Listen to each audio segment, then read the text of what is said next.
Today we shall see the question paper and answer sheet of Begum Rokeya Siti Balika Vidyalaya for class 3 for second summative evaluation test taken from Rayo Martin Posnovichita for the year 2024 bearing page number 81. आज বেগম রোকেয়া স্মৃতি বালিকা বিদ্যালয়ের প্রশ্নপত্রটা আমরা দেখব। এটা class 3 এর second সামেটিভের প্রশ্নপত্র নেওয়া হয়েছে রায়ো মার্টিন প্রশ্নবিচিতা 2024 থেকে নেওয়া হয়েছে। পেজ নাম্বার হচ্ছে 81।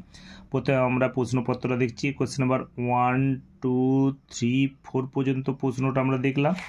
এর পরের পৃষ্ঠায় প্রশ্নটা আমরা দেখছি কোশ্চেন নাম্বার 5 এবং 6 পর্যন্ত প্রশ্নটা। এরপর আমরা অ্যান্সার শিটটা দেখছি কোশ্চেন নাম্বার 1 এবং 1 থেকে 3 পর্যন্ত এটা হচ্ছে অ্যান্সার। এরপর আমরা দেখছি কোশ্চেন নাম্বার 4 5 এর অ্যান্সারটা আমরা দেখলাম। এর পরের পৃষ্ঠায় আমরা অ্যান্সারটা দেখব। কোশ্চেন নাম্বার আমাদের 6 এবং 7 এর অ্যান্সারটা আমরা